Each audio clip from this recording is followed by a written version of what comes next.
একটু মাটি বাইনা করে রাখ রে, বাইনা করে রাখ। গোরস্থানের একটু মাটি বাইনা করে রাখ রে, বাইনা করে রাখ। কখন জানি আসবে রে তোর, কখন জানি আসবে রে তোর দুনিয়া ছাড়ার ডাক রে। গোরস্থানের একটু মাটি বাইনা করে রাখ রে, বাইনা করে রাখ। যেই মাটিতে থাকতে হবে, যেই মাটিতে শুইতে হবে সারা নিশিরাত রে। গোরস্থানের একটু মাটি বাইনা করে রাখ রে, বাইনা করে রাখ। কখন জানি আসবে রে তোর, কখন জানি আসবে রে তোর দুনিয়া ছাড়ার ডাক রে। গোরস্থানের একটু মাটি বাইনা করে রাখ রে, বাইনা করে রাখ। মাটির খাঁচায় প্রাণের ময়না চিরদিন তোরা আপন রয় না। মাটির খাঁচায় প্রাণের ময়না চিরদিন তোরা আপন রয় না। খাঁচা ভেঙ্গে পালিয়ে যাবে, খাঁচা ভেঙ্গে পালিয়ে যাবে হইলে আল্লাহর ডাক রে। গোরস্থানের একটু মাটি বাইনা করে রাখ রে, বাইনা করে রাখ। দাদা গেল দাদি গেল পাড়া পড়শি কত গেল, ওর নানা গেল নানি গেল পাড়া পড়শি কত গেল। আমার যাওয়ার দিন আসিবে, আমার যাওয়ার দিন আসিবে বেশি দূরে নয় রে। গোরস্থানের একটু মাটি বাইনা করে রাখ রে, বাইনা করে রাখ। দিনে রাতে পাঁচ ওয়াক্ত সালাত কাজা করো না, দিনে রাতে পাঁচ ওয়াক্ত সালাত কাজা করো না। সালাত কাজা হইলে পরে, সালাত কাজা হইলে পরে জান্নাত পাবে না। গোরস্থানের একটু মাটি বাইনা করে রাখ রে, বাইনা করে রাখ। কখন জানি আসবে রে তোর, কখন জানি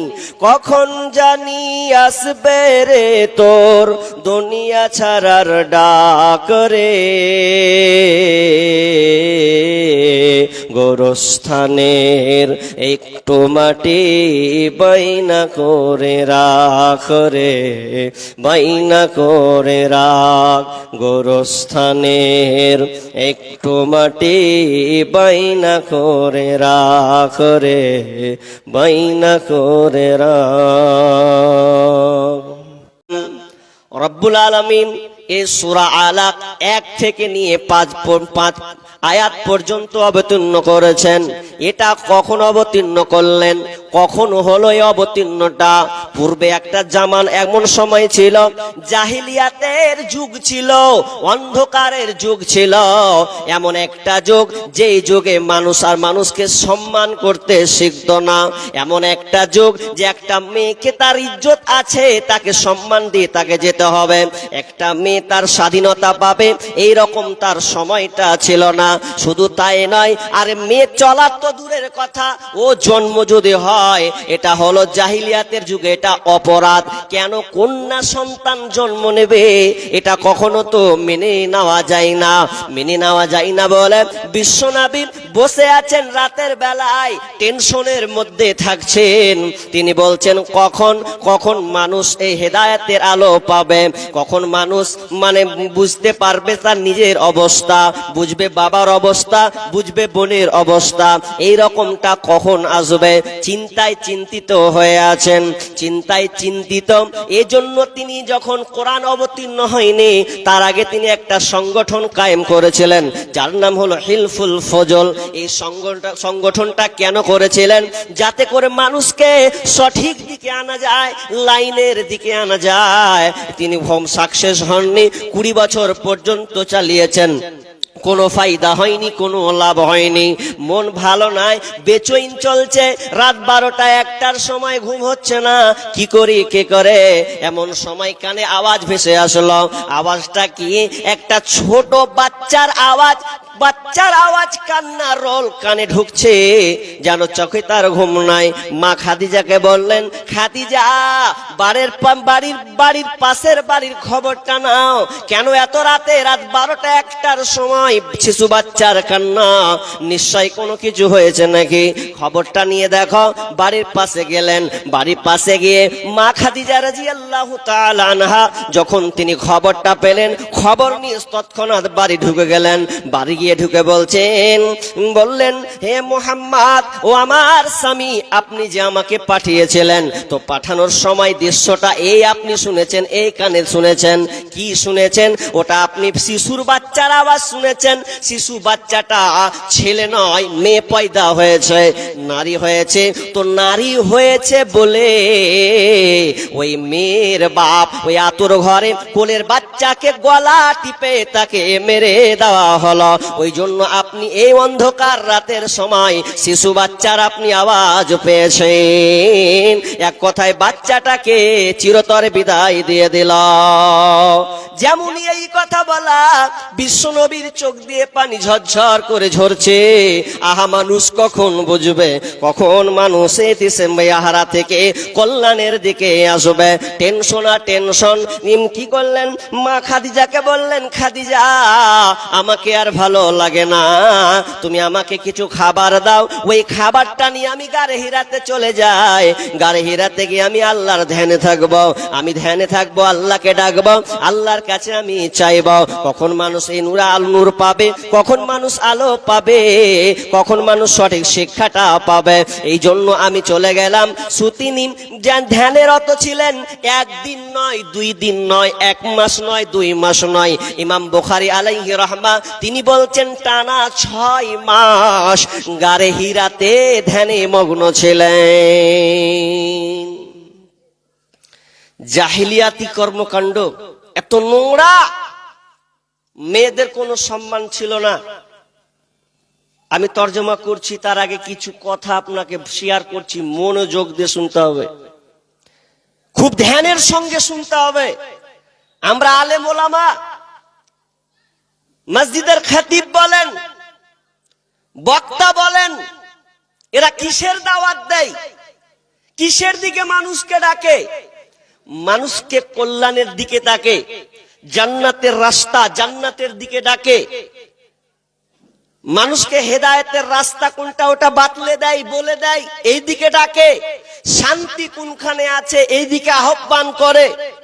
কিন্তু আমাদের এই আদেশগুলা এক প্রকার শ্রেণীর যারা বুদ্ধিজীবী, যারা নিজেকে খুব বড় মনে করে, ওরা বলছে ছাড়, এটা কোনো আবার ডাকার জিনিস হলো, এটা আবার কোনো শিক্ষা হলো, এটা তো ভিখারি, মানে নিচু পর্যায়ে যদি শিক্ষা হয় তো এই মাদ্রাসার শিক্ষা, এটা এক শ্রেণীর মানুষের দাবি। অথচ এই শিক্ষা দিয়েই সমাজ সংস্কার, সমাজকে অন্ধকার থেকে আলোর দিকে নিয়ে আসতে পারবে একমাত্র ইসলাম। আফসোস লাগে আমরা যারা জেনারেল পড়ুয়া, অর্থাৎ যারা আমরা নিজেকে মাস্টার্স, ইঞ্জিনিয়ার, প্রফেসর ইত্যাদি দাবি করি, আমরা বলি না ওই থিওরি চলবে না। কোন থিওরি? পশ্চিমা থিওরি।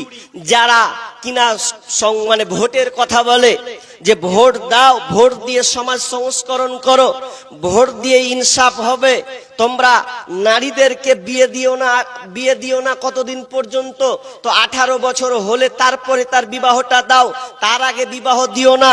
যারা আমাদের নীতি নৈতিকতার কথা শিখায়, যার আদর্শে আমরা আদর্শিত হচ্ছি বর্তমানে, তাদের একটা সোশ্যাল মিডিয়াতে বহিঃপ্রকাশ হয়েছে। তাদের পর্দার আড়ালে কি যে নোংরা জিনিস লুকানো আছে সেটা বহিঃপ্রকাশ হয়েছে। যারা আমরা ইন্টারনেটের সঙ্গে যুক্ত, অর্থাৎ অ্যান্ড্রয়েড মোবাইল, ফেসবুক, ইউটিউব যারা আমরা ব্যবহার করি, তাদের এই পশ্চিমার মানে কালচার, যারা বড় বড় সায়েন্টিস্ট, বড় বড় রাজনীতিবিদ, বড় বড় বিজনেসম্যান, যাদের বড় বড় জায়গায় নাম রয়েছে, যাদেরকে নিয়ে আমরা গর্ব করছি আজকের মানুষ জাতি, তারা কত নোংরা কাজ করেছেন আপনি জানেন? কেন তারা বলেছে যে 18 আগে বিয়ে দেওয়া যাবে না? 18 আগের বিয়ে দিলে সমস্যা কোথায়? একটা ফাইল বের হয়েছে, ফাইল, জি জেফ্রি বলে একজন ব্যক্তি, এপস্টাইন ফাইল, এ ফাইলে 30 লক্ষের পৃষ্ঠার একটা ফাইল বের হয়েছে। ওই ফাইলে কার নাম আছে? ওই ফাইলে নাম আছে জর্জ বুশ, ওই ফাইলে নাম আছে ওই ফাইলে নাম আছে মার্ক জুকারবার্গ, ওই ফাইলে নাম আছে এই আমেরিকান একজন কুখ্যাত বেঈমান ডোনাল্ড ট্রাম্প, তার নাম পর্যন্ত আছে। এমন কি দুঃখ লাগে যে শেষের বেলায় আছে তো আছেই, তো আমাদের দেশের প্রধানমন্ত্রী, তার নামটাও আবার যুক্ত আছে। তার নাম দামোদর নরেন্দ্র মোদী। আমরা যাকে প্রধানমন্ত্রী হিসাবে জানি, তিনিও ওই এপস্টাইন লিস্টে যুক্ত আছেন। এপস্টাইন জিনিসটা কি? কত দিন থেকে এটা চলছে, কত বছর থেকে? সেটা এত নোংরা যে একটা আইল্যান্ড বলে একটা দ্বীপ আছে, যেই দ্বীপটা এমন জায়গাতে আছে, আর এত নোংরা কাজ হয় ওখানে। 9 বছর থেকে নিয়ে 12-16 পর্যন্ত মহিলা মেয়েদেরকে, ছোট ছোট শিশু বাচ্চা, কন্যা সন্তানদেরকে, যারা বলে 18 আগে নয় পরে বিবাহ দিতে হবে, সেই কুলাঙ্গারেরা তারা কি করেছে? ছোট ছোট মেয়েদেরকে ধরে কিডন্যাপ করে নিয়ে এসেছে, আর ওই অনুষ্ঠানের নাম দিয়েছেন গার্ল ক্যালেন্ডার। ওই এমন একটা নোংরা জায়গা, যেই জায়গাতে ওই নারীদেরকে, ছোট ছোট বাচ্চাদেরকে উলঙ্গ করে, তাদেরকে ধর্ষণ করার পর, তাদেরকে হত্যা করার পরে, তাদেরকে আবার খাবার বানিয়েছে, রোস্ট বানিয়ে তারা খেয়েছে। শুধু তাই নয়, ছোট ছোট বাচ্চা, আপনার 12, 13, 14, 15 বছরের মেয়েদেরকে তারা ধর্ষণ করে পেটে বাচ্চা দিয়ে, ওই পেটে বাচ্চা এসে যেটা ভ্রূণ কেটে পেট, কিন্তু হয়তো এতদিন, কিন্তু এখন এপস্টাইন ফাইল আপনি তদন্ত করুন, দেখুন কি অবস্থা হয়েছে, কাদের নীতি নৈতিকতা মেনে আমরা চলছি। অথচ ইসলাম একমাত্র পূর্ণাঙ্গ জীবন বিধান, যিনি সমস্ত কিছুর গাইডলাইন মুসলিমদেরকে, মানে গোটা পৃথিবীর মানুষকে দিয়েছেন। কিন্তু আমরা কোরআন থেকে বিতাড়িত অনেক দূরে সরে গেছি। আমরা এই দ্বীনি শিক্ষা একমাত্র মাদ্রাসা প্রতিষ্ঠানগুলোই মানুষকে আলোর দিকে নিয়ে আসতে পারে। জি, আমরা সন্তানদেরকে শিক্ষা দিচ্ছি। আপনার 4টা সন্তান আছে, আপনি 4টা সন্তানকে আপনি কোনটা দিচ্ছেন? কয়টাকে দিচ্ছেন মাদ্রাসায়, আর কটা দিচ্ছেন আপনি স্কুলে? আপনার মানসিকতা কোথায় আছে? রাসূল সাল্লাল্লাহু আলাইহি ওয়াসাল্লাম এই জন্য আফসোস করে বলেছেন, ওয়াতুল্লিমা লিগাইরি দ্বীন, মানুষ দ্বীনি শিক্ষাকে বাদ দিয়ে বেদিনের শিক্ষার প্রচার প্রসার ঘটাবে। দেখুন আপনার বাড়িতে 4টা ছেলে আছে, আপনি কটায় মাদ্রাসা দিয়েছেন? আপনাকে সব কটা যে আলেম বানাতে হবে এমন কথা নয়, কারণ ইলম ফরজ, কিন্তু এটা ইলম দু ধরনের আছে। আমি গুছিয়ে বলছি না এই কারণে যে আমাকে মেন জায়গায় যেতে হবে। তলাবুল ইলমি ফরিজাতুন আলা কুল্লি মুসলিম, তাহলে প্রত্যেক মুসলিম নর নারীকে এই জ্ঞান অর্জন করতে হবে। কিন্তু এই শিক্ষা আবার দুই ধরনের আছে। আমি বলিনি আপনার সন্তানকে আলেম বানান, একটা হচ্ছে ফরজে আইন, একটা হলো ফরজে কিফায়া। ফরজে আইন আপনাকে বাধ্যতামূলক বিষয়, কিছু বিষয় আপনাকে জানতেই হবে।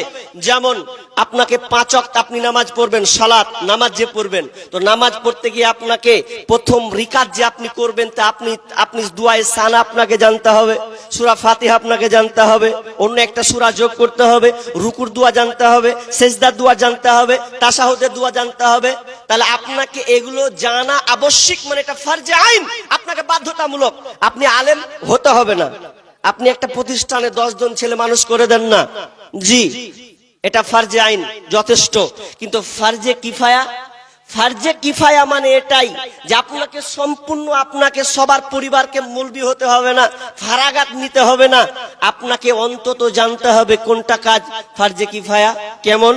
আপনার গ্রামে আপনার ধরুন আপনার চাচা কিংবা আপনার খালু মূল্য, এখন ওই খালু যদি মারা যায় তাহলে আপনার বাড়ির সবাইকে কি জানতে হবে বা সবাইকে কি ওখানে উপস্থিত হতে হবে? জি না। আপনি বলবেন আব্বা আপনি যান, আমরা কাজে ব্যস্ত, তো আপনি যান, আপনার বাপ গেলেই যথেষ্ট। এটা হচ্ছে ফরজে কিফায়া।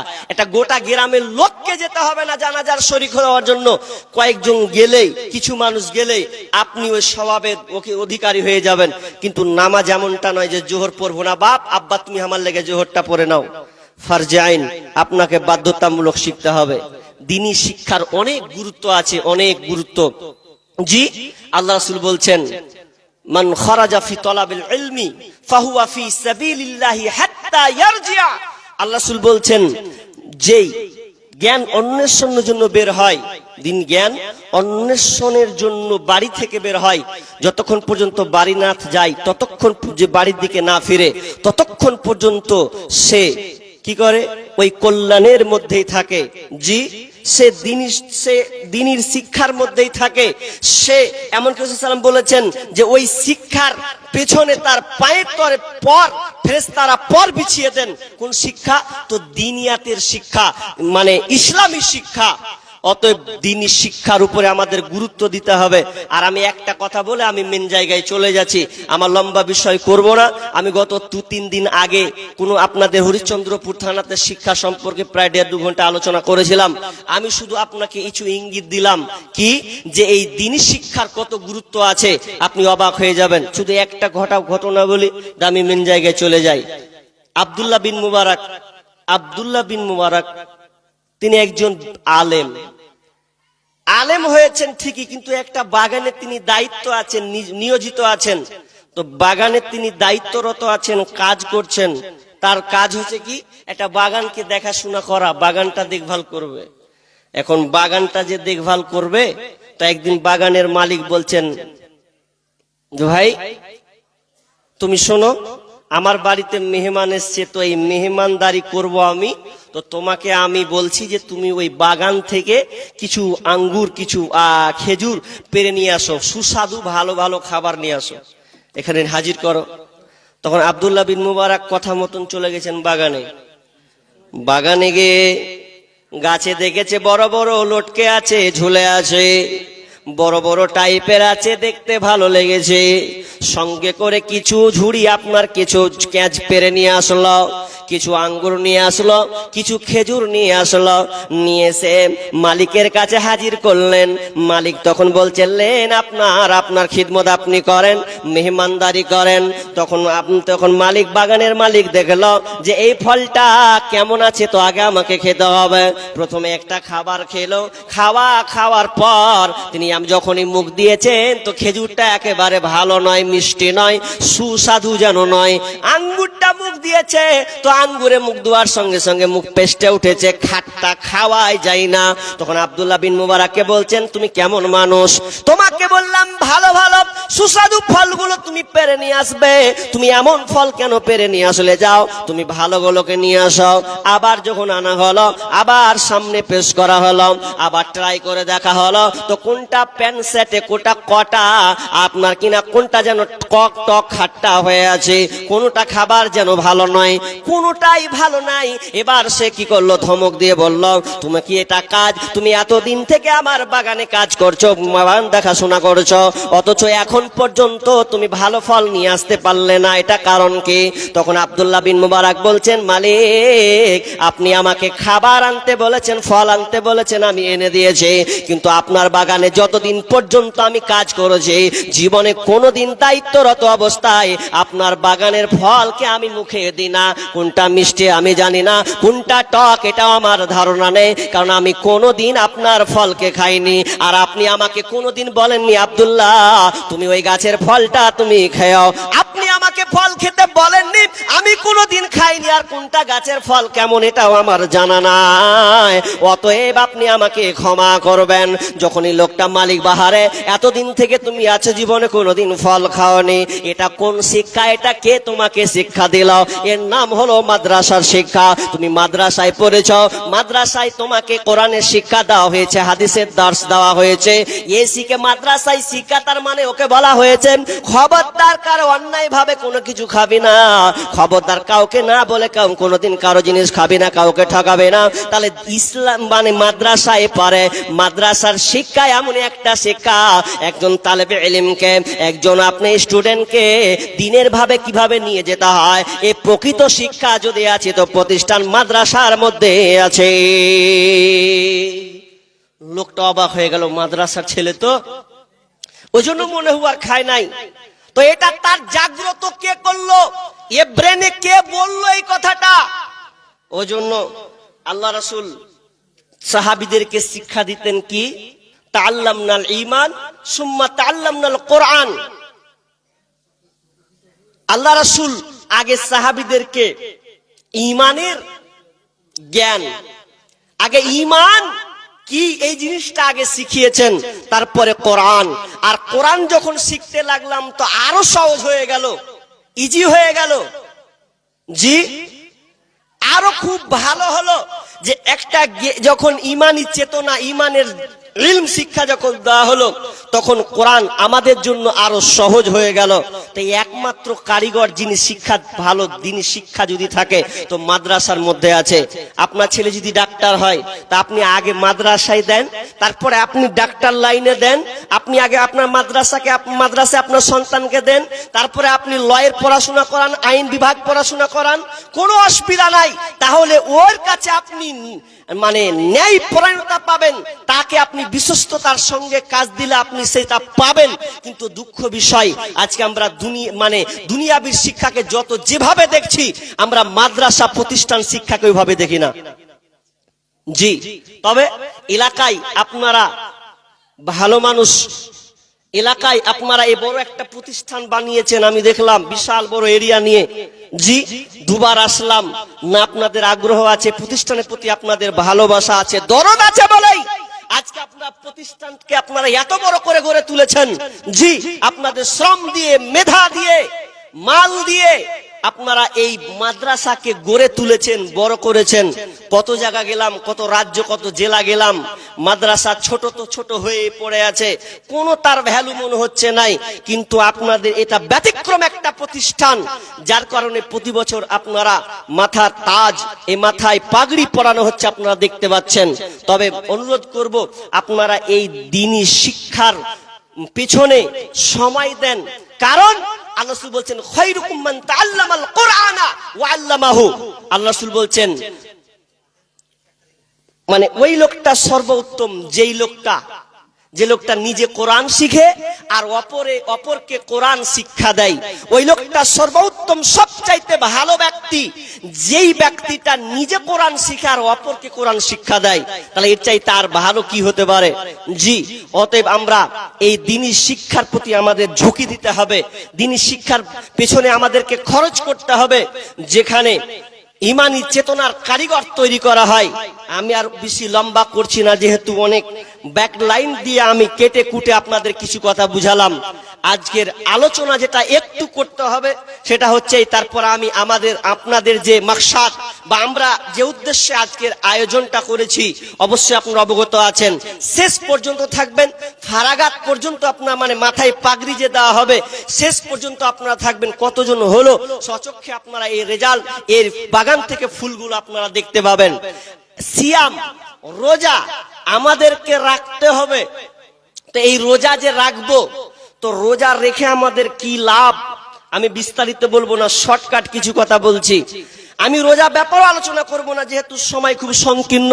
তবে আয়াতটা পড়ছি, আয়াতটা কেন, জি কেন আমরা রোজা রাখবো, আল্লাহ কেন আমাদেরকে দিলেন। আল্লাহ বলছেন, বিসমিল্লাহির রহমানির রহিম, ইয়া আইয়ুহাল্লাযীনা আমানু কুতিবা আলাইকুমুস সিয়াম কামা কুতিবা আলাল্লাযীনা মিন ক্বাবলিকুম লাআল্লাকুম তাত্তাকুন। রব্বুল আলামিন বলছেন, ইয়া আইয়ুহাল্লাযীনা আমানু, হে ঈমানদারেরা, যারা তোমরা ঈমান এনেছো, কুতিবা আলাইকুমুস সিয়াম, তোমাদের উপরে রোজাকে ফরজ করে দেওয়া হয়েছে, তোমাদের উপরে সিয়ামকে ফরজ করে দেওয়া হয়েছে। কামা কুতিবা আলাল্লাযীনা মিন ক্বাবলিকুম, বরং কি এমন কি তোমাদের পূর্ববর্তী যারা ছিল তাদের উপরে রোজাকে ফরজ করা হয়েছিল। কেন ফরজ করা হয়েছে? লাআল্লাকুম তাত্তাকুন, যাতে করে তোমরা মুত্তাকি হতে পারো, আল্লাহ ভীরু হতে পারো। এই জন্য আমি আল্লাহ রোজার পেটের নামে যে ইবাদতটা আছে এটা আমি তোমাদের জন্য বানিয়েছি। এটা কেন বানিয়েছি? আমি আল্লাহ তোমাকে মুত্তাকি বানাবো, ঈমানদার বানাবো। এই জন্য আমি আল্লাহ সিয়ামকে ফরজ করে দিয়েছি। এটা আমি ফরজ করেছি। দুনিয়ার অনেক আমাল আছে, অনেক ইবাদত আছে, নামাজ আছে, হজ আছে, দান আছে, সাদকা আছে, বিভিন্ন আমল আছে, কিন্তু এটা এমন একটা ব্যতিক্রম একটা আমল। আপনি নামাজ পড়বেন, প্রতিদান পাবেন, দেওয়া হবে। প্রতিদান আপনি কিয়ামতের মাঠে পাবেন, ফেরেশতাদের হাতে পাবেন। অনেক আমল আছে, কিন্তু আপনি এর ফজিলত, এর আমল নেকি আপনি পেয়ে যাবেন। কিন্তু রোজা নামের পেটেন্টটা এমন একটা গুরুত্বপূর্ণ ইবাদত, এটা আল্লাহ স্বয়ং নিজের হাতে আপনাকে দিবেন। এই প্রাইজটা নিজের হাতে আল্লাহ আপনাকে দেবেন। কেন দেবেন? যে এই রোজাটা আপনি কারো জন্য রাখেননি। কারণ নামাজ যদি আপনি পড়েন, লোক দেখানো নামাজি হতে পারে। আপনি দান করলেন, লোক দেখানো আপনি দান করতে পারেন। আপনি হজ করতে গেলেন, লোক দেখানো আপনি হজ করতে পারেন। কিন্তু রোজা কোনো দিন লোক দেখানো হয় না, রোজা কোনো দিন মানুষকে দেখানো হয় না। যদি মানুষকে দেখানো হতো, আপনি 20 গরম 45 ডিগ্রি সেলসিয়াস তাপমাত্রায় এত গরম প্রখর যদি সামনে আসে, তাহলে এত রোদে আপনি বাজার করলেন, মার্কেট করলেন, সফর করলেন, বা কোনো জায়গা আপনি কিছু ক্রয় করলেন, গেলেন। এখন আপনি বাড়ি ঢুকেছেন দুপুর বেলায় বাড়ি ঢুকে রোদ্রে আপনি থাকতে পারলেন না, ঘরে ঢুকে গেলেন। এমন ঘরে তালাবদ্ধ আপনি আছেন যেখানে কেউ নাই, বিবি নাই, মা নাই, ছেলে নাই, সন্তান নাই, ভাই নাই, কেউ নাই। আর গরমে আপনি সহ্য করতে পারছেন না, মনে হয় এখন মাত্র আপনি কোনো খাবার খেয়ে ফেলবেন। এখন আপনি সামনে আছে ফ্রিজটা খুলেলেন, খুলে দেখেন কি আছে, মিষ্টি আছে, ঠান্ডা পানি আছে, বিভিন্ন রকমের পায়েস ঢুকানো আছে। কিন্তু আপনার মন তো একবারও চাই না যে একবার গিলে নি, খেয়ে নে। যদি খেয়ে নি তো কে দেখবে? মা নাই, ভাই নাই, বোন নাই, বিবি নাই, সন্তান নাই, কেউ তো নাই। পারলে তো আমি খেয়ে আবার ঘুমিয়ে যাব, কে আবার দেখবে? এরপরও আপনি খাচ্ছেন না। কেন খাচ্ছেন না? আমি যদি খাই, পৃথিবীর কেউ না দেখুক, স্বয়ং আমার আল্লাহ আমাকে দেখছেন, এজন্য আপনি খেলেন না। তার মানে আপনি রোজাটা যে রেখেছেন কোনো মানুষের জন্য নয়, এই রোজাটা রেখেছেন স্বয়ং আল্লাহর জন্য। এই জন্য আল্লাহ বলছেন, যারা আমার জন্য রোজাটা রেখেছে, আমি তাদের রেজাল্ট, তাদের ফলাফলটা আমি আল্লাহ নিজের হাতে দেব। নিজের হাতে দিবেন। আমি সময় পাবো না, আর একটা হাদিস বলবো, ওই হাদিসটার উপরে আপনাকে আমল করতে হবে, বা ওখানে আপনি যদি অন্যায় ঢুকে থাকেন তো বের হয়ে যেতে হবে। শুনেন, বিস্তারিত করব না। আমি যেটা বলতে চাচ্ছি সেটা কি, যে আপনি রোজা রাখলেন কষ্ট করে, মেহনত করে, আল্লাহ আপনাকে মুত্তাকি বানাবেন। এই জন্য তো আমি যদি রোজা সম্পর্কে আলোচনা করি তো 2 ঘন্টা 2.5 ঘন্টা যতটুকু আমার ব্রেনে আছে তদন্ত অনুযায়ী আমি আপনাদের সামনে শেয়ার করতে পারবো ইনশাআল্লাহ। তবে সময় সাথ দিচ্ছে না বিধায় আমি যাব না। একটা হাদিস বলি, যে হাদিসটা আমি পড়েছিলাম। হাদিসটা কি? আপনি রোজা করলেন এত কষ্ট করে, 12 ঘন্টা 14 ঘন্টা পর্যন্ত আপনি না খেয়ে আছেন, জি রোজা অবস্থায় আছেন, কিন্তু দুঃখ, জি আল্লাহ রাসূল এক জায়গায় হাদিসটা বলছেন। হাদিসটা কি? যে আল্লাহ রাসূল বলছেন মাল্লাম ইয়াদা কাওলাজ জুর ওয়াল আমালা বিহ, জি যে ব্যক্তি মিথ্যা কথা এবং গর্হিত কাজ অর্থাৎ অশ্লীল অন্যায়, এক কথায় খারাপ কাজ, মিথ্যা কথা এবং খারাপ কাজকে ছাড়তে পারলো না, তো আল্লাহ রাসূল কি বললেন? ফালাইসা লিল্লাহি হাজাতুন ফি আইয়াদা তুআমাহু ওয়া শারাবাহু। আল্লাহ রাসূল বলছেন তাহলে ওই ব্যক্তির না খেয়ে থাকা আল্লাহর কাছে কোনো ফায়দা নাই, কোনো লাভ নাই। একজন ব্যক্তি উপোস আছে, না খেয়ে আছে, তাহলে এ না খেয়ে থাকা আল্লাহর কাছে কোনো কল্যাণ নাই, কোনো ভালাই নাই। আপনি না খেয়ে আছেন, আল্লাহর কাছে কোনো গুরুত্ব নাই। কেন? যে ব্যক্তি রোজা রাখলো কিন্তু রোজা থেকে